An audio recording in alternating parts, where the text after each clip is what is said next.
Hello दोस्तों, नमस्कार। SMKC channel में मैं आप सभी लोगों का दिल से बहुत बहुत स्वागत करता हूं। दोस्तों, इस वीडियो में हम लोग बात करने वाले कुछ पर्टिकुलर स्टॉक से रिलेटेड, कुछ पर्टिकुलर सेक्टर से रिलेटेड, जहां पे आप लोगों ने थोड़ा सा अभी फोकस रखना चाहिए। ये सेक्टर अभी हम लोग को वापस प्रेशर में देखने के चांसेस ज़्यादा बढ़ जाते हैं। हालांकि ऐसी गारंटी नहीं है, अगर उन्होंने अच्छे नंबर्स पेश किए तो ऑब्वियसली हम लोगों को रिजल्ट अच्छे दिखेंगे तो ऊपर जाते हुए देखने को मिलेगा। बट यूजुअली फिलहाल की सिचुएशन एंड पिछले कुछ सालों से जो कंपनियां उन सेक्टर वाली जिस प्रेशर से जा रही है, उसके मद्देनज़र रखते हुए हम लोग ज़रूर कह सकते हैं कि इन सेक्टर्स में जितने भी शेयर्स है वो वापस प्रेशर में आ सकते हैं। तो उसके पीछे की वजह क्या है वो भी देखेंगे। उसी के साथ साथ कुछ ऐसे स्टॉक में आप लोगों को बताने वाला हूँ जो कि आप लोगों को फ़ायदे में भी आते हुए देखने को मिल सकते हैं। तो ज़रूर इस वीडियो को आखिर तक देख लेना। तो चलिए, मैं कौन से सेक्टर की यहाँ पे बात कर रहा हूँ तो डायरेक्टली उस पॉइंट के ऊपर आ जाते हैं। तो आप सभी लोग बताएं, स्टॉक मार्केट में अलग अलग सेक्टर है, मैं ये सारे सेक्टर आपके सामने ओपन कर दिया है।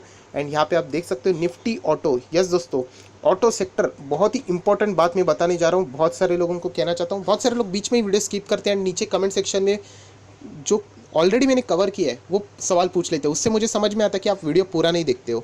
तो इसलिए कहता हूँ कि वीडियो पूरा देख लेना, तो आप लोगों के जितने भी डाउट दिमाग में होते हैं वो सारे क्लियर हो जाते हैं वीडियो में। तो चलिए इसको कंटिन्यू कर लेते हैं। जैसे मैंने कहा कि ऑटो सेक्टर यहाँ पे आज तारीख क्या है, आज मई का लास्ट डे है, कल से जून स्टार्ट होगा एंड 1 जून में, 2 जून, 3 जून आप कह देना कि मई की जो भी नंबर्स रहते हैं ऑटो के सेल्स के वो सामने आ जाते हैं। एंड आप सभी लोगों को पता है कि ऑलरेडी ऑटो किस सेक्टर मतलब जो तकलीफ से जा रहा है वो ऑलरेडी आप लोगों को अच्छी तरीके से पता है। एंड सबसे बड़ा खतरा आप लोगों को पता है, पिछले 3 दिन ऑटो सेक्टर लगातार भागते ही चला जा रहा है, भागते ही चला जा रहा है। इसके पहले के दो ट्रेडिंग डेज की अगर हम लोग बात करें तो वहाँ पे हम लोग को शॉर्ट कवरिंग भी देखने को मिली थी, जिसके बदौलत, क्योंकि ऑटो सेक्टर में एफएनओ में बहुत ज़्यादा शॉर्ट होता है क्योंकि पिटा हुआ सेक्टर है, तो यस अच्छा खासा मौका मिलता है। बट जैसी एक्सपायरी सामने आ जाती है, मैंने आप लोगों को बताया मंथली एक्सपायरी, तो कवर करने के लिए बाइंग भी करना पड़ता है काउंटर में, वरना यहाँ पे आप सभी लोगों को पता है कि लॉस होने के चांसेस बढ़ जाते हैं। तो इसीलिए यहाँ पे ऑटो सेक्टर में बहुत ज़्यादा बाइंग हुई है।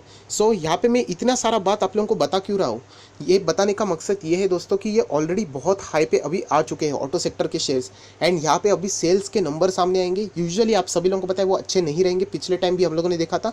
तो एक नेगेटिव न्यूज़ काफ़ी होगी, इन सेक्टर में जितनी भी बढ़त थी वो यहाँ पे वापस हम लोग को गिरते हुए देखने को मिल सकती है। सो ये बहुत ही इंपॉर्टेंट बातें हैं। एंड जैसे मैंने कहा कि कुछ कंपनीज हैं जिनके ऊपर आप लोगों ने फोकस रखना है, क्योंकि उन कंपनी में हम लोगों को थोड़ा सा पॉजिटिव इम्पैक्ट भी देखने को मिल सकता है। बाकी ऑटो सेक्टर के शेयर में हम लोगों को प्रेशर ही कंटिन्यू होते हुए देखने को मिल सकता है। सो अगर मैं निफ्टी ऑटो के अंदर भी जाता हूं तो आप लोगों को मैं दिखाना चाहूँगा, देखिए ये निफ्टी के ऑटो के शेयर्स है। मैं किसी इंडिविजुअल स्टॉक के ऊपर नहीं जाऊँगा, आप लोगों को एक इंपॉर्टेंट बात बताना चाहूँगा। थोड़ा सा मैं यहाँ पे स्क्रॉल डाउन करूँगा एंड यहाँ पे जूम कर लेता हूँ। अभी आप लोगों को शायद से दिख रहा होगा, ये है 1 साल के रिटर्न, आप लोग देख सकते हैं 1 साल के रिटर्न है।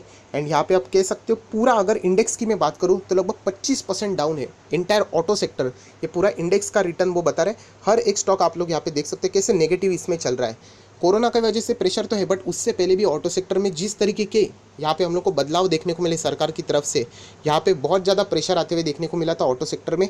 एंड अभी आप लोग देख सकते हैं पिछले 30 दिन में यहाँ पे लगभग ये सेक्टर 14 से 15% हम लोग को भागते हुए देखने को मिल रहा है। जो स्टॉक्स आप लोगों को यहाँ पे जितने नेगेटिव देखने को मिल रहे थे, सारे के सारे ऑटो सेक्टर के स्टॉक आप लोगों को पॉजिटिव देखने को मिले। मतलब ये पिछले टाइम में बहुत ही ज़्यादा यहाँ पे चल चुके हैं। एंड जब भी ये नंबर्स आ जाते हैं जो कि नंबर अच्छे नहीं होते, एंड इस वक्त के नंबर भी आप लोगों को पता है कि कंपैरेटिवली यहाँ पे अच्छे सामने नहीं आएंगे। सो वापस हम लोगों को ये ऑटो सेक्टर के जो ग्राफ ऑलरेडी ऊपर जा चुके पिछले 3 से 4 दिन में, वो वापस हम लोग को जोर से नीचे गिरते हुए देखने को मिल सकते हैं। तो इसलिए मैंने एडवांस में आप लोगों को बता दिया कि आप लोगों ने थोड़ा सा यहाँ पे अलर्ट रहना चाहिए। तो चलिए अभी इंडिविजुअल स्टॉक के ऊपर बात कर लेते हैं। ऑटो सेक्टर से रिलेटेड कुछ इंपॉर्टेंट स्टॉक है, जैसे कि मैं बात करना चाहूँगा मारुति सुजुकी। आप सभी लोग पता है कि लॉन्ग टर्म के लिए अगर आपके पास मारुति सुजुकी है तो आप लोगों ने टेंशन नहीं लेना चाहिए, वक्त लगेगा। बट येस, ये कंपनी बहुत बड़ी है, बहुत महंगी भी है। बट येस, इनके जो सीनियर ऑफिसर है उन्होंने भी कहा था कि जब ये लॉकडाउन की स्थिति को अगर हम लोग पॉजिटिव साइड से भी देख लेते हैं, नेगेटिव साइड है कि यस ऑटो सेक्टर की जो डिमांड है कम हो जाएगी, क्योंकि ये लग्जरियस गुड्स में ये सारी चीज़ें आती है। हर कोई गाड़ियाँ नहीं खरीदता है, गाड़ी की प्राइस भी इतनी सस्ती नहीं होती, लाखों में होती है। सो डेफिनेटली यहाँ पे हम लोगों को नेगेटिव इम्पैक्ट देखने को मिलेगा। बट पॉजिटिव साइड अगर देखें तो लॉकडाउन के बाद बहुत सारे लोग पब्लिक ट्रांसपोर्ट, जहाँ पे भीड़ भाड़ वाली जगह है, मेट्रो हो, ट्रेन हो, रेलवेज हो, यहाँ पे जाने के लिए वो कतराएंगे। एंड इसीलिए हर कोई अपनी पर्सनल गाड़ी परस्यू करना यहाँ पे पसंद करेगा।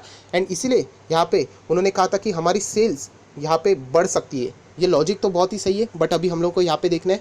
तो इसीलिए मारुति सुजुकी के ऊपर आप लोगों ने यहाँ पे फोकस रखना चाहिए कि ये कंपनी कैसे परफॉर्म करती है। अगर मैं 5 दिन का चार्ट पैटर्न दिखाऊँ तो आप देख सकते हैं 5 दिन लगभग ये बहुत ही नीचे था 4975 एंड आज आप देख सकते हैं 5580। सो ऑलरेडी बहुत ज़्यादा यहाँ पे हाइप हो चुकी है। सो यहाँ पे अगर सेल्स खराब आ जाते हैं मई मंथ के तो डेफिनेटली हम लोग कह सकते हैं खराब, मतलब खराब तो आने वाले, बट एक्सपेक्टेशन से भी खराब आ जाते हैं। आप सभी लोग पता है एस्टिमेट किया जाता है कि इतना तो होना चाहिए, बट उससे भी खराब आ जाते हैं तो यस ज़्यादा टाइम नहीं लेंगे, यहाँ पे ज़ोरदार गिरावट देखने को मिल सकती है। तो इसीलिए आप लोगों ने इनके सेल्स के ऊपर नज़र रखनी चाहिए।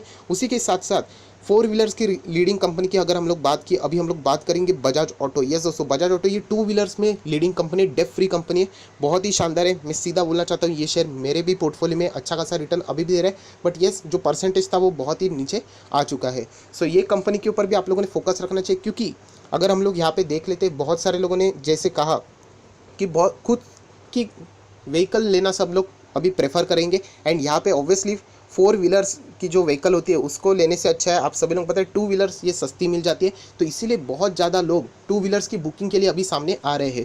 बहुत सारे जो बड़ी बड़ी कंपनीज है उनके जो सीईओज है उन्होंने भी कहा है कि उनकी जो ऑर्डर बुक है यहाँ पे अभी थोड़ा थोड़ा भरना शुरू हो चुकी है टू व्हीलर से रिलेटेड। तो इसीलिए कहना चाहता हूँ कि बजाज ऑटो हो, हीरो जैसी कंपनियाँ हो, उनके ऊपर अभी आप लोगों ने फोकस रखना है। मैं हमेशा प्रेफर करता हूँ Bajaj auto rather than hero, ये ऑलरेडी आप लोगों को पता है। आप चाहो तो उस कंपनी को भी फॉलो कर सकते हो। तो इन कंपनी के ऊपर आप लोगों ने नजरें रखनी है, ये मार्केट लीडर्स है। अगर यहाँ पे गिरावट आ जाती है ना तो बाकी कंपनी ऑटोमेटिकली आप लोगों को थोड़ा से प्रेशर में आती हुई देखने को मिल जाएगी। तो इनके नंबर्स हम लोगों को कल से देखने को मिल जाएंगे। कुछ कंपनियां कल ही प्रेजेंट कर देगी, कुछ 2 दिन के बाद या फिर 3 दिन के बाद प्रेजेंट कर देंगी आंकड़े। सो ये नंबर्स कैसे हैं, नीचे तो जरूर रहेंगे बट एक्सपेक्टेशन से भी खराब नहीं होने चाहिए, ये भी बात आप लोगों ने ज़रूर नोट करनी चाहिए। तो चलिए दोस्तों, यहाँ पे और एक कंपनी है जो कि हम लोग कह सकते हैं ट्रक या फिर बस सेगमेंट से रिलेटेड बहुत ही लीडिंग, ज़बरदस्त लीडिंग कंपनी है। बट आप सभी लोग पता है लक नाम का भी फैक्टर होता है।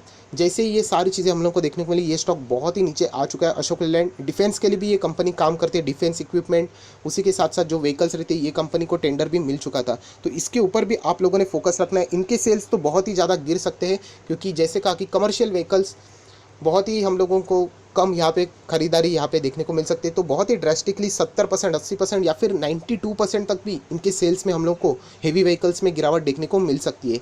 सो ये इस स्टॉक के ऊपर भी आप लोगों ने नज़रें रखनी चाहिए। तो चलिए अभी हम लोग आ जाएंगे कि ऐसे कौन से स्टॉक है ऑटो सेक्टर के जहाँ पे मार्केट बुलिश, मतलब अच्छे नंबर आने की उम्मीद लगा के बैठे हुए हैं। यस दोस्तों, यहाँ पे कुछ ऐसे स्टॉक है ऑटो से जो मैं अभी आप लोगों को दिखाने वाला हूँ। सबसे पहले एस्कॉर्ट। यस दोस्तों, जो भी मैं स्टॉक दिखाने वाला हूँ ये तीनों की तीनों एक ही टाइप के गाड़ियाँ यहाँ पे बनाती है। एस्कॉर्ट की अगर मैं बात करूँ तो यहाँ पे जो एग्रीकल्चर से रिलेटेड गाड़ियाँ है, मतलब अगर मैं बात करूँ ट्रैक्टर, यस दोस्तों जो ट्रैक्टर रहता है आप सभी लोगों को पता है उनकी डिमांड यहाँ पे बहुत ही ज़्यादा बढ़ चुकी है, एंड इसीलिए यहाँ पे एस्कॉर्ट, इसके ऊपर आप लोगों ने नज़रें रखनी चाहिए। इनकी डिमांड्स यहाँ पे अच्छी खासी आ चुके हैं, तो इसीलिए एस्कॉर्ट का बाकी का डेटा खराब हो सकता है बट उनके जो ट्रैक्टर के सेल्स के नंबर्स है वो यहाँ पे इम्प्रेसिव हो सकते हैं। इसीलिए बहुत सारे लोग अभी एस्कॉर्ट के ऊपर यहाँ पे फोकस रखे हुए। और अगर मैं दूसरी कोई कंपनी की बात करूँ तो वो भी है महिंद्रा एंड महिंद्रा। यस दोस्तों, ट्रैक्टर में महिंद्रा एंड महिंद्रा भी है। हालांकि मैं ये नहीं कह रहा हूँ कि जाके बाय करो, बट सीखने के लिए ये बहुत ही इंपॉर्टेंट है कि ये भी कंपनी ट्रैक्टर बनाती है। सो इसके ऊपर भी आप लोगों ने यहाँ पे फोकस रखना चाहिए कि इनके नंबर्स कैसे आते हैं। लास्ट टाइम के नंबर महिंद्रा एंड महिंद्रा की बहुत ही खराब थे, इसीलिए ये सारी चीज़ें मैं आप लोगों को बता रहा हूँ। एंड अगर और एक कंपनी अगर मैं ट्रैक्टर की से रिलेटेड बात करूँ तो VST टिल्लर। यस दोस्तों, बहुत महंगा हुआ करता था ये स्टॉक। मैं आपको दिखाना चाहता हूँ कितना महंगा हुआ करता था। तो यहाँ पे आप देख सकते हो लगभग 3000 का ये स्टॉक हुआ करता था, 3000।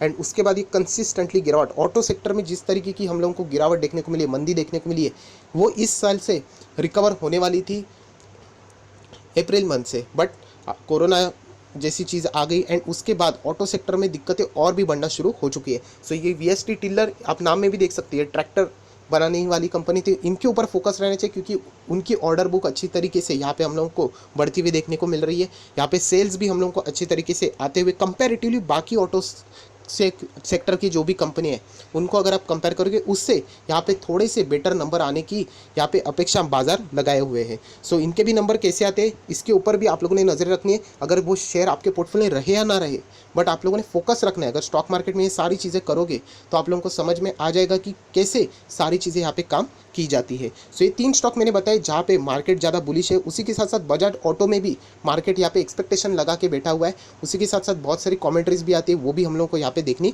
पड़ने वाली है। बट ओवरऑल अगर हम लोग सेंटीमेंट्स की बात करें तो आप सभी लोगों को मैं ऑलरेडी बता चुका हूँ कि ऑटो सेक्टर ये बहुत ही प्रेशर में चल रहा है, बुलिश में नहीं, अभी भी हम लोग बेरिश में ही है। मैं ऑटो सेक्टर की बात कर रहा हूँ एंड पिछले 3 से 4 दिन कंसिस्टेंटली भागते ही चला जा रहा है। सो यहाँ पे अगर थोड़े से भी नंबर्स खराब आ जाते हैं, एक्सपेक्टेशन से भी खराब, सो यहाँ पे गिरने के लिए टाइम नहीं लगेगा। ये भी चीज़ आप लोगों ने दिमाग में फिट करनी चाहिए। सो बहुत सारे लोग पूछते हैं सर ऑटो सेक्टर में ऐसा क्या हो गया, तो ये ऑलरेडी मैं आप लोगों को प्रिपेयर करके रख रहा हूँ। क्या इसका अर्थ ये है कि डेफिनेटली गिरने वाला है? ऐसा नहीं। अगर एक्सपेक्टेशन से अच्छे नंबर पेश किए सो डेफिनेटली यहाँ से हम लोगों को और भी थोड़ी सी रैली देखने को मिल सकती है। बट येस, खरीदने के लिए अभी भी आप लोगों ने जल्दबाजी नहीं करनी चाहिए। हाँ, अगर आप मार्केट लीडर्स में खरीदना चाहते हो, Bajaj auto, Maruti, then it's okay, but वहाँ पे भी बाय ऑन डिप्स की स्ट्रैटेजी यूज़ करनी पड़ेगी। बाकी अगर आप ऑटो कंपनीज में जाओगे तो वहाँ पे आप लोगों को नुकसान होने के चांसेस बहुत ही ज़्यादा है,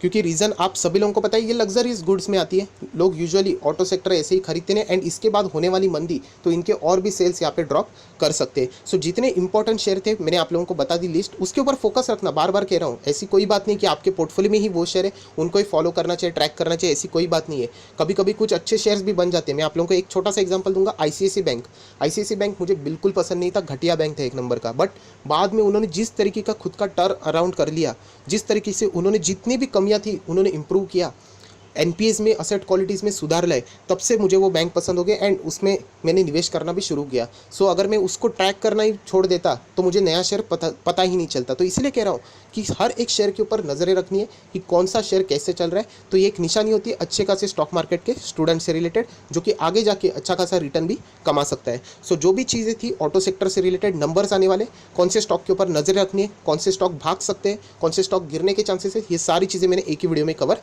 कर दी है। सो आया आशा करता हूँ दोस्तों ये वीडियो आपके लिए हेल्पफुल रहा होगा। तो लाइक करना, दोस्तों के साथ शेयर करना एंड चैनल में फर्स्ट टाइम विजिट किया तो सब्सक्राइब करके बेल आइकन को भी हिट कर लेना, तो जो भी मेरा नया लेटेस्ट वीडियो रहेगा सबसे पहले आप ही तक पहुंच जाएगा। So that's it, thank you very much दोस्तों, we will be meeting in our next video. तब तक के लिए बाय बाय।